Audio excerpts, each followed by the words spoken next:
Hello and welcome to Business Today. The latest GDP data numbers for the fourth quarter of the previous fiscal and the full year numbers are out, and as you can see flashing on your screen, the GDP growth number at 7.8% versus 6.2% in the same period a year ago.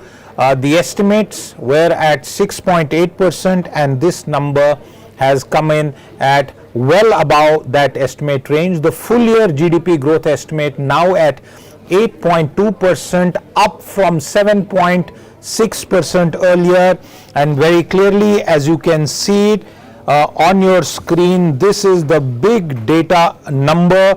The 40th quarter of Prime Minister Narendra Modi's administration, 10 years, and the fourth quarter data release that we are seeing is at a very significant 7.8% versus 6.2% a year earlier.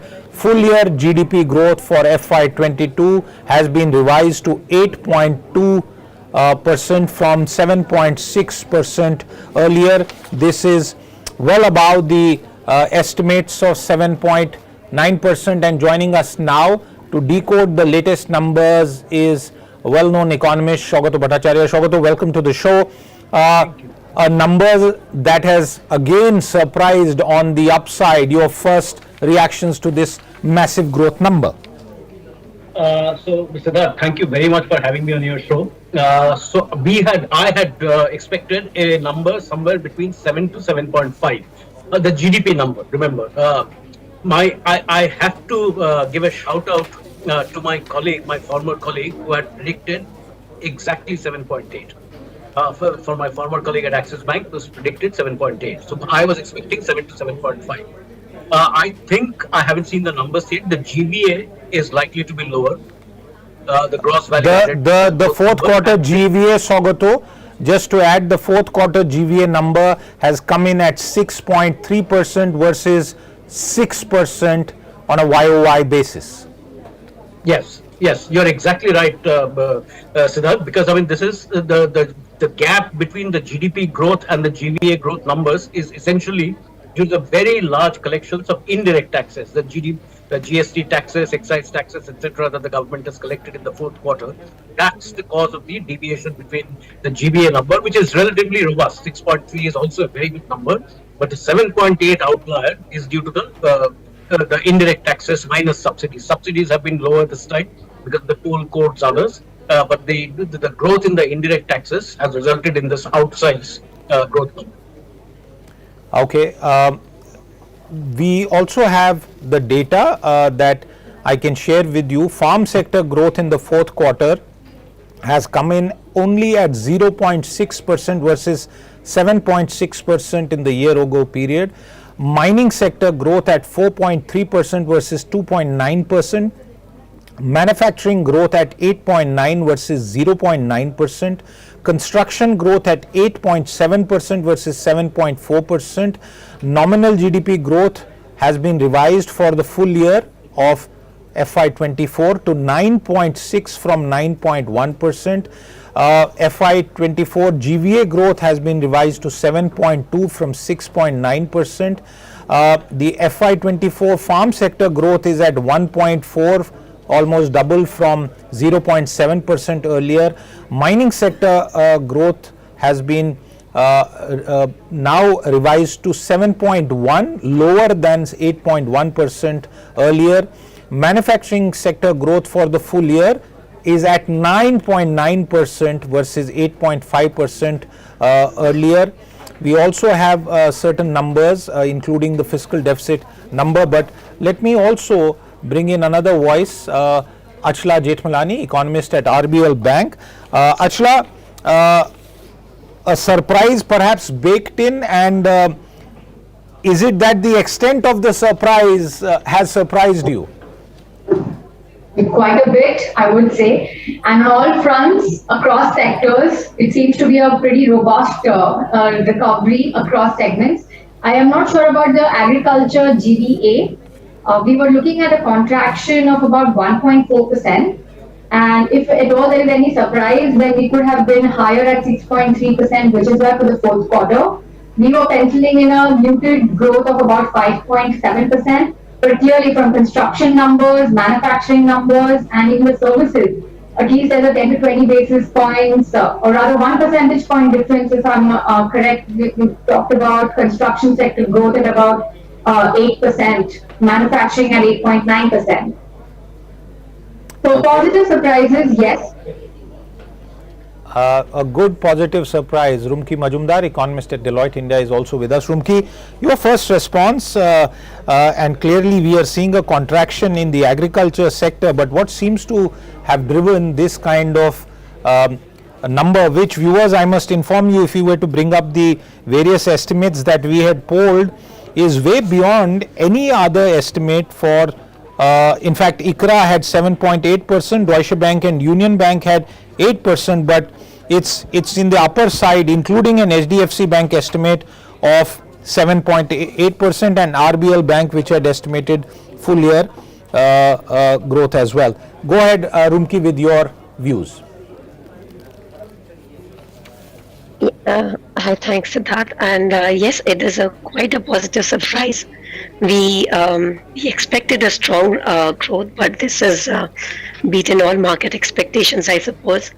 And I think there were some signs which I mean, we still are looking at how the consumption spending and other growth has been. But what we noticed that there were some signs that consumption spending is becoming broad-based. And that could be because the agriculture sector may have improved, and also the fact that investments are also kind of showing to be quite positive.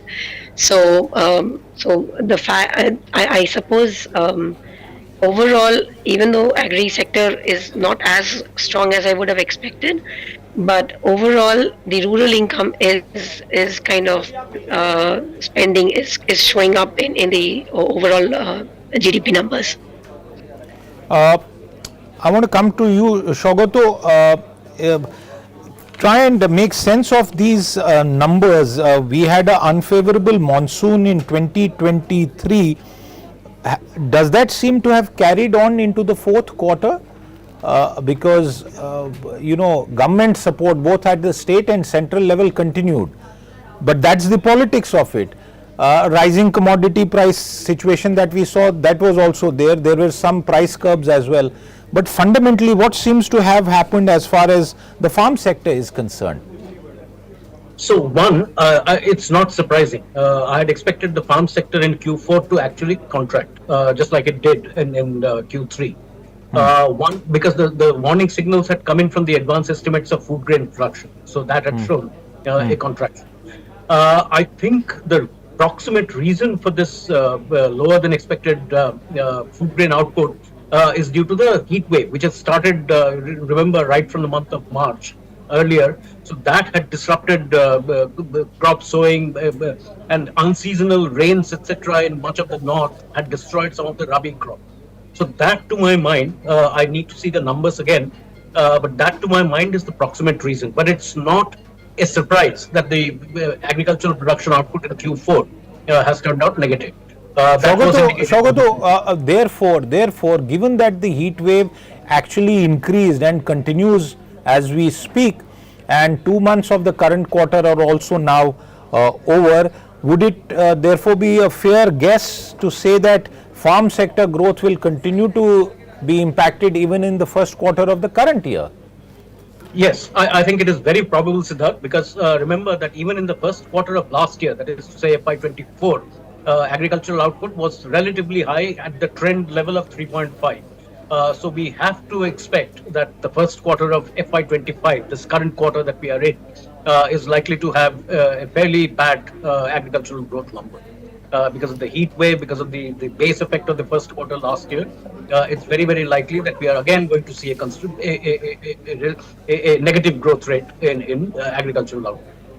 And yes, if the farm sector economy is impacted, viewers, it's obviously therefore quite reasonable to expect that rural demand will suffer. Achla, for the average viewer, what would be the reasons for the growth beyond the headline that will capture it? Is it the continuing higher infrastructure spend?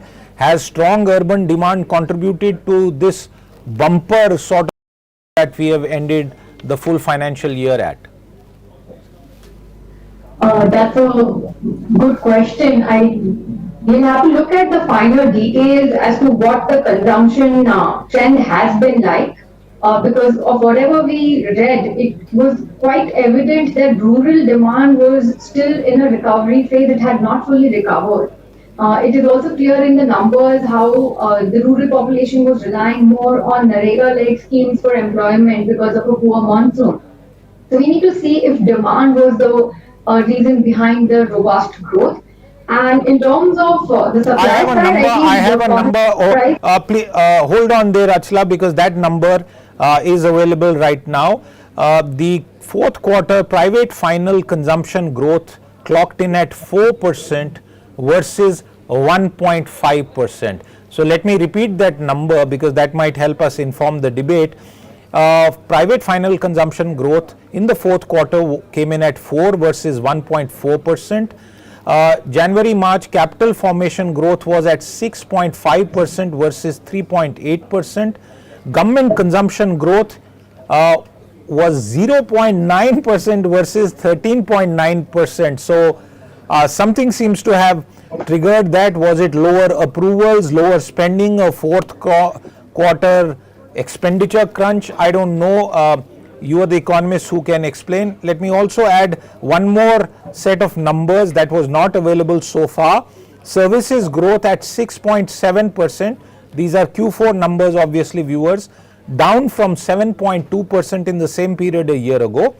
Industry growth at 8.4% versus 3.4% a year ago. So headline writers, farm sector is down, industry is up, services sector is broadly in range, capital formation growth is up, but government consumption growth is down and private final consumption growth is at 4 versus 1.5%. Achla, given these numbers that I just rattled off, make sense of it for us. Okay, so the numbers that you compared with were fourth quarter last year. Yes. And the fourth quarter this year. So yes, there seems to be a lot of base revision, what I hear from the numbers. In terms of this quarter number, private consumption is in line with our estimate of 4%. But of course, investment demand uptake of 6.5% is a positive surprise. But again, that comes on a revised number, which was revised lower in the previous quarter, same quarter of last year. So clearly, of course, but on a trend basis, when we look at the consumption expenditure, it is still in the low single digits. So that's not very encouraging per se, because given that about 60% of our GDP comes from the private consumption component. And going forward, it does not look so positive either, because we've seen that the household savings have come down, especially if you look at the household financial savings. So whatever excesses that we saw post the pandemic, and because of the pandemic, now that pent-up demand could probably fizzle out further. So what we will really need to see is whether the momentum at the ground level for both rural and urban starts picking up in order to see a higher consumption expenditure. If not, then we will have to see heavy lifting continuing to happen either from the government side or the investment demand, which needs to be robust in order to keep up with the 7% kind of growth that we are wanting to look for. So far, that's what my understanding of the numbers is. That. As I come to you, Rumki, I just want to tell our viewers that separate set of data for April month tax revenue, revenue spending, capital expenditure, and even for March capex and spending. Just it seems to be that as far as March is concerned, there has been a tapering off as far as spending is concerned, but that's picked up in the current financial year in the first month. But that aside, Rumki, what do these numbers suggest to you as far as consumption growth is concerned, and within that the government part seems to have dropped very, very sharply, virtually from 14% a year ago to under 1%. Yes, so as I was saying, that consumption is kind of gradually pulling up. What was surprising is that the government consumption, which turned out to be so less, and I think which was expected, because between April to February they were only 80 or above percent of their target expenses. So which clearly said that they were consolidating expenses and being careful about how much they want to spend. So government has clearly been very conservative about spending. A lot of focus was on investments. That also seems to have lost a little bit of a momentum. But what is noticeable is that GVA and GDP difference seems to be quite high, as it was the last time as well, which means that again net subsidies, net of taxes, that could have again contributed a lot to the GDP number than the GVA numbers, leading to the discrepancy between the two numbers. Shogoto, with these numbers, including some of the other services growth, industry growth details also, how should we read this? So, are the reasons for growth robust investment activity, new projects and better project execution? Is that how we should be seeing this? So again, I mean, a mixed bag of interpretations. There are two or three that I want to point out. One, I'm very surprised at the very robust manufacturing growth. So because remember the results that we saw, because manufacturing GVA is essentially profits plus employment. And the numbers that we have seen, the initial set of companies who have published their results, the non-finance, non-petroleum companies, the results were weaker. On top of which, the IIP average numbers is much lower than that of Q3. Yeah, only about 4.4 versus about 6.3 in Q3. So both the numbers should have pulled down manufacturing. And remember, WPI inflation is also higher. That's the deflator part. So from the nominal, the top line levels, you use the WPI inflation as a deflator to get the real number. So the deflator is also higher. So I'm the most surprising part of the results is that one, manufacturing. But that seems to be explained by the number of the capital formation that you've said, 6% growth of capital formation. So that is probably the explanatory part. So that, I presume, a large part of that is also due to government spending on capital goods, on capital projects, etc. So my sense is that the government revenue spending is probably lower. This is something that we have also been thinking about, because remember, the government balances with the Reserve Bank of India, even by March, had become very, very high. So that would tend to indicate that the government was not spending for whatever reasons. One part would be the pre-election code of conduct, etc. So whatever the reason, the government had not been spending on revenue expenditure, it now seems, given the numbers that you have just mentioned, government spending, the capital expenditure. So whatever the government has spent on capital expenditure. And that probably has fed into the higher manufacturing sector growth. So that's the overall explanation. Services sector growth, again, as you mentioned, is relatively high. So part of services is also construction, the construction activity, which to my mind had also, I don't know the construction number, but the construction sector number is also high, because we proxy that with cement and steel. Production and consumption, which had been very, very high in Q4. So that's the basic overall set of numbers that I can see before digging down into the details. That's the broad perspective of the various sectors that I can see at this point in time. Since you mentioned construction, just to recap that number, 8.7% for the fourth quarter versus 7.4%. That's the number for construction that you mentioned, Shogoto. I'm just wondering, viewers, that Chief Economic Advisor Anand had seemed to suggest that FY24 would be 8%, and that prediction has come through obviously very, very clearly.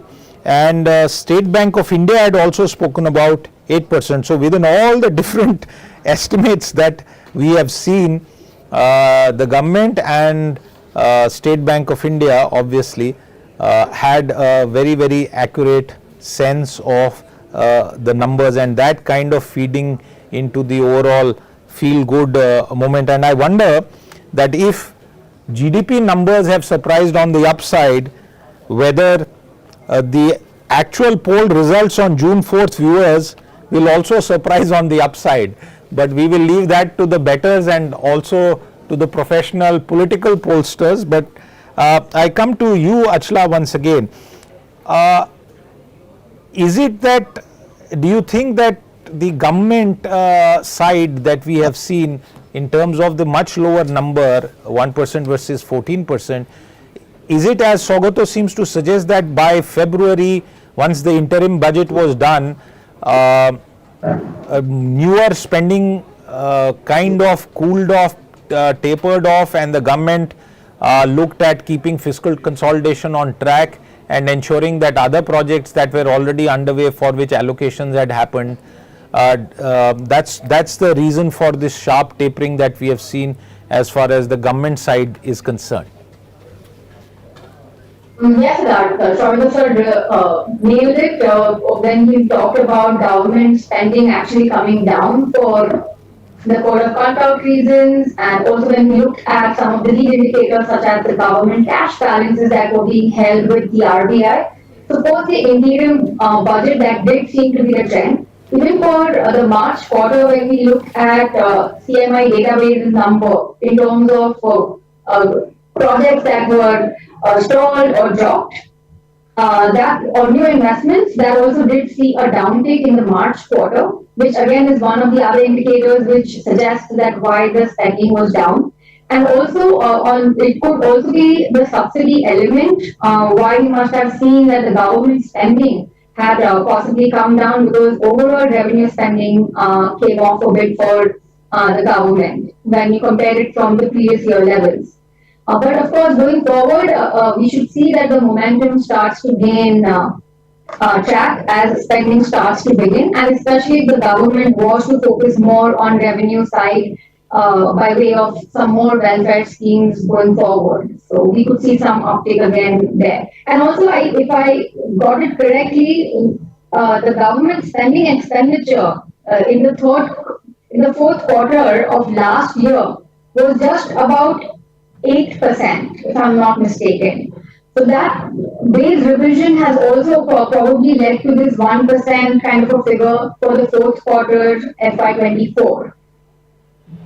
Okay. Rumki, let's try and look ahead now because this number is now baked in, and most of India is actually looking at some other numbers, whether it will be 400 par, 300 par. That's the bigger question that weighs on the mind of the average Indian. What are the sort of numbers that you would work with for the first quarter now, given this latest number that we have seen for the fourth quarter? And do you agree with the consensus view that FY24 growth is going to taper off from FY25, beg your pardon, current year's growth will taper off from the previous financial year growth number that we have seen?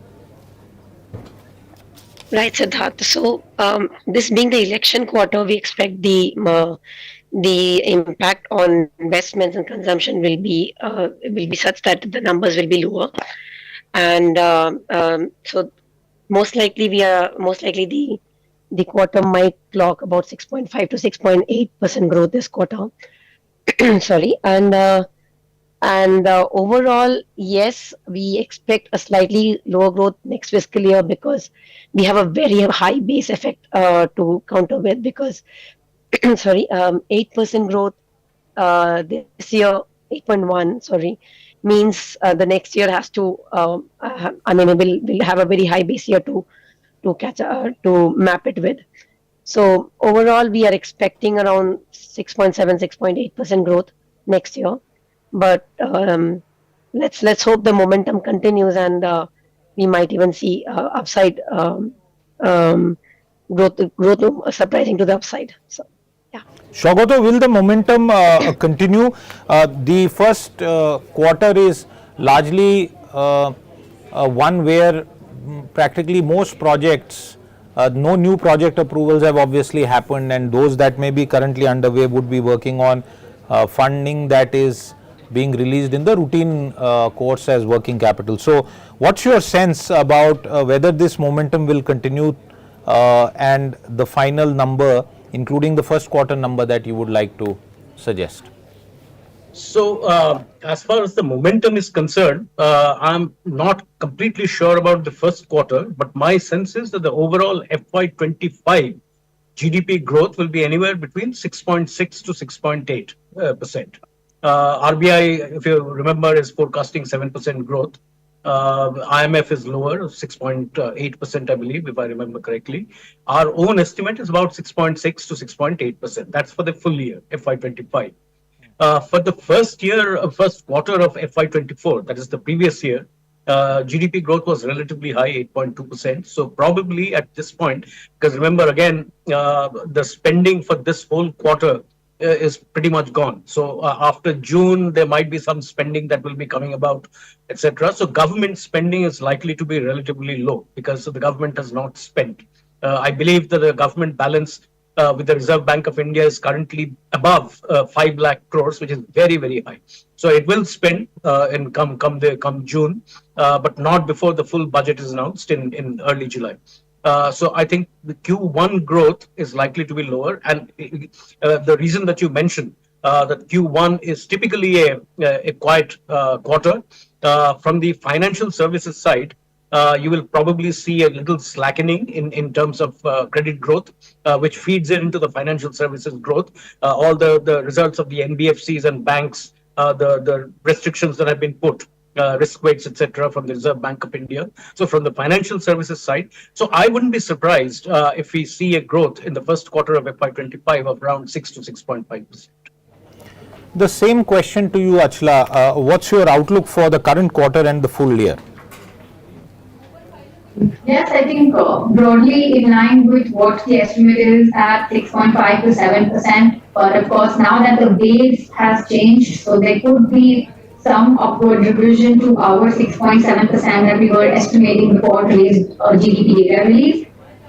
In terms of momentum, the momentum remains positive. Of course, we could see some slack in first quarter of this year, but from second half of FY25, I think it looks quite positive given that spending will come back, and private capex should hopefully pick up in terms of with greater visibility since we're expecting better monsoon this time. Of course, the first quarter is also bogged down with the kind of heat waves that we have seen. So any improved climate conditions definitely augur well from a demand standpoint, and even from investment angle, I think given that government has been committing to infrastructure spending, so we are positive that the momentum will soften but still remain positive.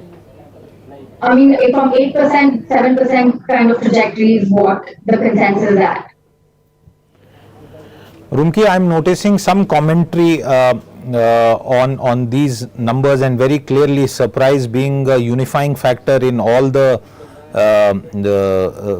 responses that we are noticing to these numbers, and the number obviously surprising everyone on the upside. But it's very clear that government spending has been flat, is likely to remain flat for the full quarter. Consumption growth is still a bit weak.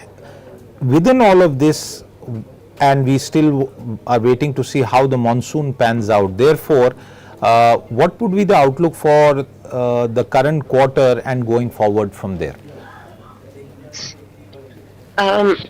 I would be betting big on consumption spending and private capex picking up post elections, because we are expecting some major reforms coming up, and that will definitely buoy the investment sentiments. One interesting fact that we noticed is that exports in the last quarter, the exports of engineering goods, electronics goods has been the highest ever in India. So that is, if over the next few quarters, if there is a synchronous global growth happening, that would also kind of give a boost to the overall exports in the into the country. So I believe there will be a kind of broad-based growth from exports, from consumption as well as investments. And in the from the sectoral perspective, while agriculture might remain muted, but the manufacturing, construction activities, services, they will all pick up as India comes out of uncertainty phase and consumer spending increases. Sorry, improves. Okay, Rumki, you seem to have a bad throat, and thankfully you don't have to uh, sit in political debates and exit polls, otherwise that throat would worsen. But viewers, Sorry about that. as I wrap up this programming today, I just want to sort of draw out a picture and then go around my panel for any comments that they may have. Look at the past couple of days as we head into what is clearly the most important event that happens every 5 years.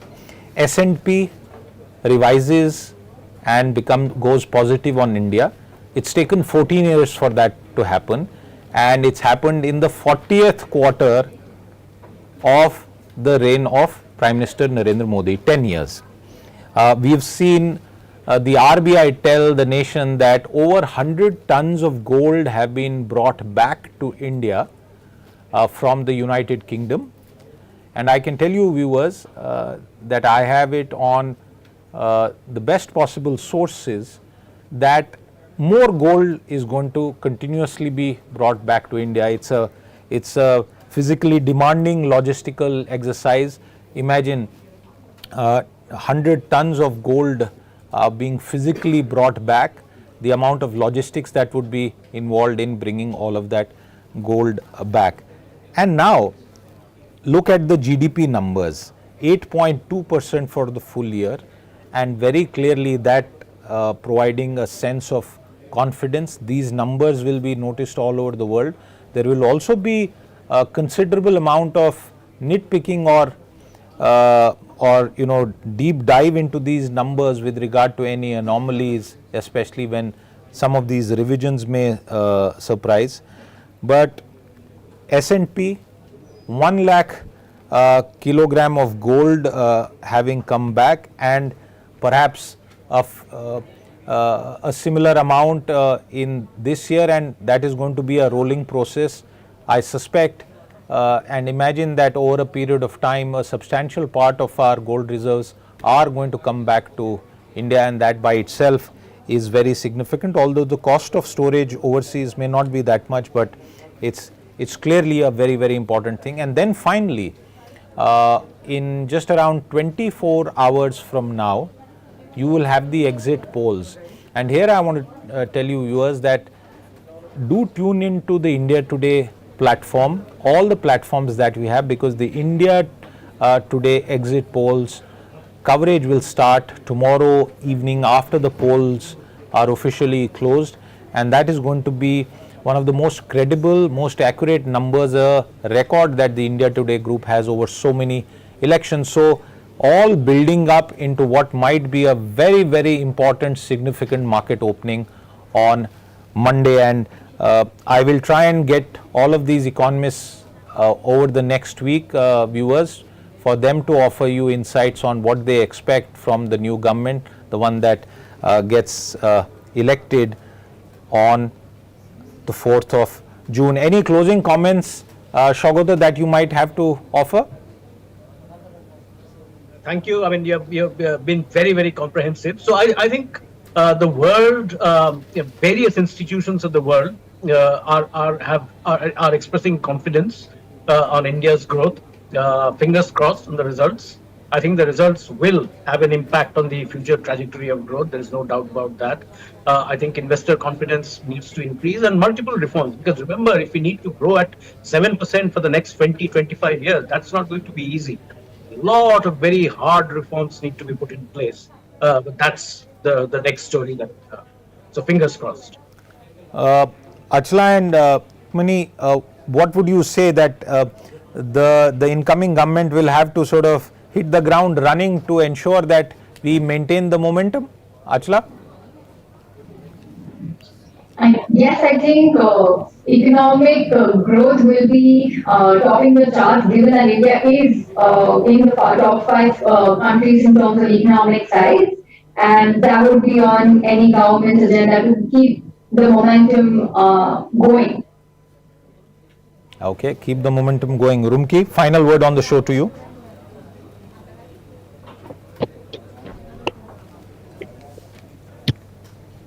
I'm quite optimistic now that I can see the growth momentum is not just strong, but it is also picking up every quarter. So that would help us attract a lot of investments, lot of investors. So looking forward to a big bang new year, new fiscal year. All right. Thank you very much, Shogoto, Achla and Rumki, for your time with us today. The data got released a little bit later than expected, but it's very clear at this kind of bumper number, you are now heading into one of the most important weeks for the Indian economy and Indian politics, beginning the 3rd of June. I'll see you again. Until then, goodbye.